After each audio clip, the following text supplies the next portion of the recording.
أيها الذين آمنوا ادخلوا في السلم كافة. وقال الله تعالى: إن المسلمين والمسلمات والمؤمنين والمؤمنات والقانتين والقانتات والصادقين والصادقات والصابرين والصابرات والحافظين فروجهم والحافظات والذاكرين الله كثيرا والذاكرات أعد الله لهم مغفرة وأجرا عظيما. معزز سامعین اکرام، بڑی خوشی کی بات ہے کہ آج سرزمین ہلدی کھوڑا میں اصلاح معاشرہ کے عنوان سے ایک شاندار پروگرام چل رہا ہے. بڑی خوشی ہوئی کہ یہاں آج کے جو ناظم تقریر ہیں بہت ہی سنجیدہ، باصلاحیت، ایران تران اور لفاظی سے گریز کرنے والے، ورنہ جلسوں میں اتنے ڈھیر سارے القابات سے مقرر کو بلایا جاتا ہے، ان کی تقریر سے ان کی صلاحیت کا اندازہ ہوتا ہے، تو لوگ پھر سمجھتے ہیں کہ یہ بکواس کر رہا تھا. اس کے علاوہ یہاں جو شاعر اسلام جناب قاری شمیم صاحب نے شعر پڑھا بہت ہی سنجیدہ اور شاندار انداز میں، ورنہ آج کل جلسوں میں جو شعر و شاعری کا ایک بازار گرم ہے، ناچ کی طرح لوگوں کے سامنے شعر پیش کرتے ہیں، حالانکہ نعت نبی کا سہارا لے کر برکتن پروگرام کا آغاز کیا جاتا ہے. لیکن بعض سرفرے دور دراز علاقے سے آ کر ہمارے یہاں اس نورانی محفلوں میں کھڑے ہو کر نعت نبی کے بجائے نظم اور غزل، یہاں تک کہ اگر لوگ فرمائش کریں کہ صاحب کچھ گانے کے الفاظ بھی سنا دیجئے تو اس کے لیے بھی تیار ہو جائیں گے. تو بتائیے اصلاحی معاشرے کے پروگرام سے اصلاح ہوگا یا پھر بگاڑ پیدا ہوگا؟ اگر واہی کرنا تھا، مجمع ہی اکٹھا کرنا تھا تو کسی گائیکار کو بلا لیا جاتا، کسی مشہور ایکٹر کو بلا لیا جاتا، مجمع جمع ہو جاتا. جس سے کوئی فائدہ نہیں ہے، کانوں کی عیاشی ہے، تھوڑی دیر کے لیے دل مچلتا ہے، کانوں میں رس گھولتا ہے، مزہ آتا ہے، لیکن بعد میں پوچھا جائے کہ آج جلسہ کی سنی ہے، لوگ نہیں بتا پائے گا. تو ماشاءاللہ آپ سب قابل مبارکباد ہیں، اور یہاں کے جو منتظمین ہیں جنہوں نے اس پروگرام کو سجایا ہے، جنہوں نے تعاون کیا ہے، وہ سب قابل مبارکباد ہیں. شاندار پروگرام چل رہا ہے. بس ضرورت اس بات کی ہے کہ جو لوگ بازار میں گھوم رہے ہیں، اس وقت دکانوں میں کھڑے ہیں، خدارہ محفل میں آئیں، مجلس میں آئیں. یہ بہت قیمتی مجلس ہے. یہاں اللہ اور اس کے رسول کی باتیں ہو رہی ہیں. اللہ رسول کی باتوں کو غور سے سنیں گے، بیٹھ کر سنیں گے تو ثواب ملے گا. معزز سامعین اکرام، میں بہت دیر آپ حضرات کے سامنے حائل نہیں ہوں گا. تقریباً 7:30 سے گھڑی کی سوئی آگے بڑھ چکی ہے اور 7:45 بجے اذان ہے، یعنی 12 منٹ یا 13 منٹ باقی ہے. ان 12-13 منٹ میں آپ کو 10 صفات سنانے ہیں کہ جس انسان کے اندر 10 صفات ہوں گی وہ انسان جنتی ہوگا. میں نے قرآن کریم کی ایک آیت پڑھی ہے، سورہ احزاب آیت نمبر 35. پارہ نمبر 22 صفحہ نمبر 1، اللہ نے وہاں پر مرد و عورت کی 10 صفات بیان کی ہے، اور یہ آیت اس وجہ سے نازل ہوئی، حضرت ام سلمہ رضی اللہ عنہا نے حضور پاک صلی اللہ علیہ وسلم سے شکایت کی کہ اللہ کے رسول، اللہ نے صرف مردوں کو مخاطب کیا ہے، مردوں کو خطاب کیا ہے، عورتوں سے کوئی خطاب نہیں ہے، عورتوں کو کوئی نصیحت نہیں کی ہے۔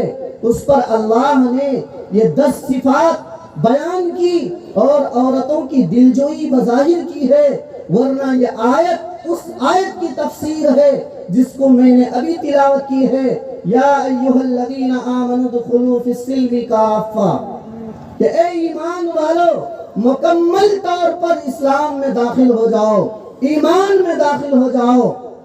میرے محترم بزرگوں، مکمل طور پر اللہ نے ایمان میں داخل ہونے کا حکم دیا، اسی پر کامیابی ہے، اسی پر جنت کا وعدہ ہے، اسی پر اجر و ثواب مرتب ہوتے ہیں۔ آج ہمیں شکایت ہوتی ہے کہ ہماری دعائیں قبول نہیں ہوتی، کمائی بہت ہے، بیٹا بھی کما رہا ہے، ہم بھی خود کما رہے ہیں، لیکن برکت نہیں ہوتی ہے، آمدنی کے ذرائع ہیں، تجارت بھی خوب چل رہا ہے، لیکن پیسہ جاتا کہاں ہے پتہ نہیں چل رہا ہے۔ اس لیے فرمایا مکمل اسلام میں داخل ہو جاؤ۔ اللہ کو آدھا تیتر آدھا بٹیر مطلوب نہیں ہے۔ آپ ایمان تو لا چکے، پیدائشی مسلمان ہیں، مسلمان گھرانے میں پیدا ہوئے، اس وجہ سے مسلمان کہلاتے ہیں، لیکن عمل سے عاری ہیں، عمل سے خالی ہیں، اللہ کا کیا حکم ہے اس کو بجا نہیں لاتے ہیں، رسول اللہ کا کیا طریقہ ہے اس پر عمل پیرا نہیں ہے۔ اللہ کے نبی کی زندگی کیسی تھی، اللہ کے نبی کی معاشرت معیشت کیسا تھا، دوسروں کے ساتھ ہمدردی اور رواداری کیسا تھا، اللہ کے نبی نے یتیموں کے ساتھ کیسا معاملہ کیا، پڑوسیوں کے ساتھ کیسا ویوہار تھا، بیویوں کے ساتھ کیسا سلوک تھا، اولاد کے کس طرح حقوق ادا کیے، یہ چیزیں ہمارے اندر مکمل طور پر نہیں ہیں۔ ہم پیسے تو کماتے ہیں، اولاد کو اچھے اچھے تو کھلاتے ہیں، لیکن اولاد کا جو حق ہے وہ حق ادا نہیں کر پاتے ہیں۔ اس لیے اللہ تبارک و تعالی نے فرمایا ہے کہ ان المسلمین والمسلمات، مسلمان مردوں اور مسلمان عورتوں، جو لوگ اسلام میں داخل ہو گئے، جنہوں نے نماز کی پابندی کی، جنہوں نے روزے کی پابندی کی، جو ارکان ہیں ان ارکان کی پابندی کی اور ایک اللہ کے ہو کر رہے، پھر اللہ نے فرمایا والمؤمنین والمؤمنات، ایمان لانے والے مرد اور ایمان لانے والی عورتیں۔ ایمان کیا ہے؟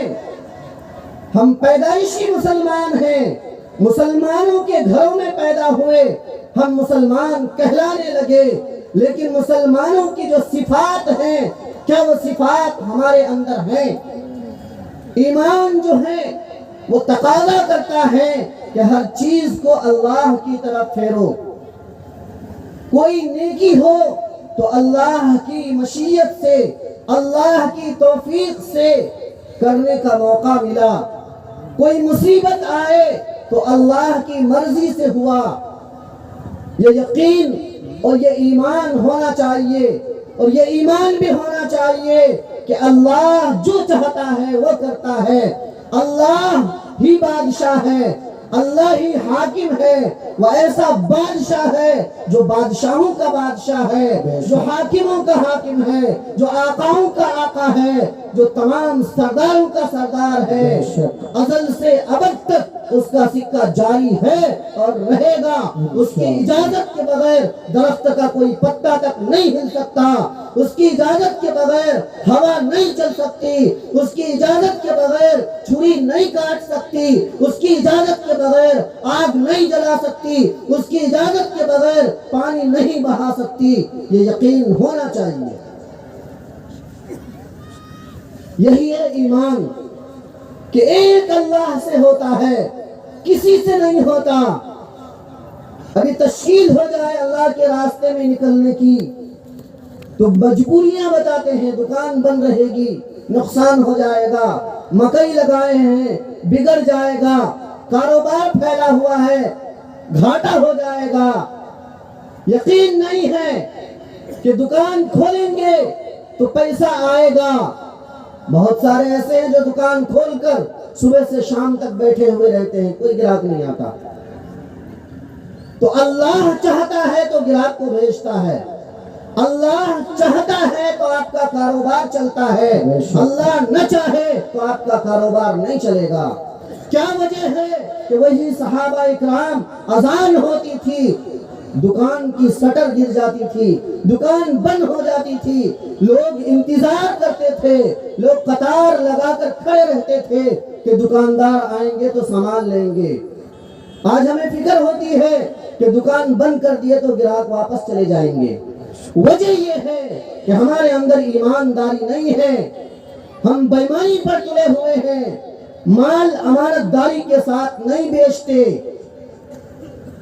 یہ وجہ ہے۔ پھر اللہ نے تیسری صفت بیان کی ہے، والقانتین والقانتات، قناعت کرنے والے مرد اور قناعت کرنے والی عورت۔ انسان کو قناعت نہیں ہے، انسان کو صبر اور شکر نہیں ہے۔ جس کے پاس ایک گاڑی ہے وہ دوسرے کی فکر کرتا ہے، جس کے پاس ایک دکان ہے دوسری دکان کی سوچتا ہے، جس کے پاس ایک کاروبار ہے دوسرے کاروبار کی سوچتا ہے۔ آج لوگ یہ ذہن بنا لیے ہیں کہ جب تک 2-3 کاروبار نہیں کریں گے گھر نہیں چل سکتا ہے۔ دن کی ڈیوٹی الگ ہے، رات کی ڈیوٹی الگ ہے۔ یہ یقین ہے ہمارا، اور یہ صبر اور شکر کا حال ہے۔ اللہ نے فرمایا والقانتین والقانتات، قناعت کرنے والے مرد اور قناعت کرنے والی عورت۔ اللہ نے جو دیا ہے اس پر صبر کرے، بڑی بڑی بلڈنگوں کو نہ دیکھیں، بڑے بڑے محلوں کو نہ دیکھیں، بڑے بڑے مالداروں کا نہ دیکھیں، ورنہ شکر کی توفیق سلب ہو جائے گی، توفیق نہیں ملے گی۔ ہوس ہوگی، چاہت ہوگی، خواہش ہوگی، لیکن کیا کسی کی خواہش دنیا میں آج تک پوری ہوئی؟ قبر کی مٹی ہی آپ کی آرزو پوری کر سکتی ہے۔ انسان جب مرتا ہے ڈھیر ساری تمنائیں لے کر منو من مٹی کے نیچے دفن ہو جاتا ہے۔ اس کی خواہشیں ہوتی ہیں کہ بنگلے بنائیں گے، ایک گھر ہلدی کھورا میں ہوگا، ایک گھر بہادر گنج میں بنائیں گے، پیسہ ہوگا تو کشن گنج میں زمین خریدیں گے۔ یہ ہوس ہے۔ میرے محترم بزرگوں اور دوستو، یہ صفات اگر آ گئی قناعت والی تو انشاءاللہ آپ پریشان نہیں ہوں گے۔ آج پریشانی کی وجہ یہی ہے، ہر انسان جو اتنا پریشان ہے یہ اس وجہ سے ہے کہ اس کو قناعت نہیں ہے، تھوڑے پر صبر نہیں ہے۔ پہلے 5000 منتھلی ملتے تھے، گھر کے اخراجات اچھی طرح سے چلتے تھے، آج 35,000 مل رہے ہیں، سرکاری نوکری مل گئی ہے لیکن پریشان ہیں۔ دکان کا قرضہ الگ ہے، رشتہ داروں کا قرضہ الگ ہے، اور گھر میں اخراجات کے سامان کی کمی ہے۔ وجہ یہ ہے کہ قناعت نہیں ہے۔ اس لیے اللہ نے فرمایا والقانتین والقانتات، اور چوتھی صفت فرمائی والصادقین والصادقات، سچ بولنے والے مرد اور سچ بولنے والی عورتیں۔ یہ ایسی صفت ہے جس صفت کی بنیاد پر انسان دنیا میں بھی کامیاب ہے اور آخرت میں بھی کامیاب ہے۔ اللہ کے نبی صلی اللہ علیہ وسلم نے فرمایا کہ سچ انسان کو جنت تک لے جاتی ہے اور جھوٹ انسان کو جہنم کے گڑھے میں ڈال دیتی ہے۔ بے شک آج کتنے جھوٹ بولے جاتے ہیں، کوئی جھگڑا ہو جائے، کیس مقدمہ ہو جائے، کتنے جھوٹ بولے جاتے ہیں، جھوٹ پر جھوٹ بولا جاتا ہے، اپنی بات کو منوانے کے لیے بے شمار جھوٹ بولے جاتے ہیں، اور یہ نہیں سمجھتا ہے کہ جھوٹ بولنا گناہ ہے۔ اللہ دیکھتا ہے، اللہ دیکھ رہا ہے، سب کچھ دیکھ رہا ہے۔ ہمارا یقین اس بچی جیسا ہونا چاہیے جس بچی کو حضرت عمر نے یہ کہتے ہوئے سنا۔ حضرت عمر نے سنا اس کی ماں کہہ رہی ہے کہ بیٹی دودھ میں پانی ملا دے۔ بیٹی کہہ رہی ہے کہ اماں کیا آپ کو معلوم نہیں ہے کہ امیر المؤمنین بڑے جلالی ہیں، سخت مزاج کے ہیں، اگر ان کو پتا چلا تو ہماری خیریت نہیں۔ تو ماں کہنے لگی بیٹی اتنی رات میں امیر المؤمنین کو کیسے پتا چلے گا؟ تو بیٹی کا جواب سنیے، وہ یقین ہمارا ہونا چاہیے، وہ ایمان ہمارا ہونا چاہیے۔ بیٹی نے کہا کہ اگر امیر نہیں ہے اس رات میں تو اس کا جو امیر ہے جو بیٹھا ہوا ہے اوپر وہ تو دیکھ رہا ہے، اس کو کیا جواب دیں گے؟ حضرت عمر دیوار کے پیچھے سے سن رہے تھے، چنانچہ یہ ادا ان کو پسند آئی اور اپنے بیٹے عاصم کے لیے رشتہ بھیجا۔ اللہ اکبر، یہ پیغام ہے ہم سب کے لیے، ہم سب اپنی بیٹیوں کے لیے، اپنے بیٹوں کے لیے جو رشتہ تلاش کرتے ہیں، کس بنیاد پر؟ مالداری کی بنیاد پر، جاہ و جلال کی بنیاد پر، حسن و جمال کی بنیاد پر، اعلیٰ حسب و نسب کی بنیاد پر۔ اللہ کے نبی نے فرمایا کہ دینداری کی بنیاد پر شادی کرو، کامیاب ہو جاؤ گے۔ بے شک ہم مال کی تمنا تو نہیں کرتے، مال کی فرمائش تو نہیں کرتے، لیکن ہم پیغام ایسی جگہ بھیجتے ہیں بن مانگے ڈھیر سارا مال مل جائے گا۔ جس کی ایک بیٹی ہو اس کے یہاں پیغام بھیجیں گے، جن کی کشن گنج شہر میں زمین ہو ان کے یہاں پیغام بھیجیں گے۔ تو اس بنیاد پر ہم شادیاں کرتے ہیں۔ حضرت عمر نے کس بنیاد پر شادی کی؟ دینداری کی بنیاد پر، سچائی کی بنیاد پر۔ اس لیے ہمیں سچ بولنا چاہیے، سچ پر دنیا میں نجات ملتی ہے، آخرت میں بھی نجات ملتی ہے۔ حضرت شیخ عبد القادر جیلانی رحمۃ اللہ علیہ کا واقعہ آپ لوگوں نے سنا ہوگا۔ اس کی ماں نے تھیلی میں پیسے باندھ کر دیا تھا، راستے میں ڈاکوؤں نے چھیکا، گھیر لیا، انہوں نے کہا میرے تھیلی میں پیسے ہیں، لے لو، میری جان چھوڑ دو۔ کیوں بتایا بیٹا؟ نہیں بتاتے تمہارے پیسے بچ جاتے۔ بیٹے نے کہا کہ ماں نے کہا تھا بیٹا ہمیشہ سچ بولنا، جھوٹ نہیں بولنا، لیکن ہماری مائیں، ہمارے باپ بچوں کو جھوٹ سکھاتے ہیں۔ جماعت والے آئے ہوئے ہیں گشت کے لیے، آواز لگائے، گھر سے آواز آئی، بیٹی کو سکھا دیا، بیٹی کو کہا کہ بیٹی جا کر بول دو کہ ابا نہیں ہے۔ وہ معصوم بچی، وہ کیا جانتی ہے کہ کس طرح سے کہنا ہے؟ والد کی باتوں کو ان کے سامنے نقل کر دی کہ ابا کہہ رہے ہیں کہ ابا گھر میں نہیں ہے، جھوٹ پکڑی گئی۔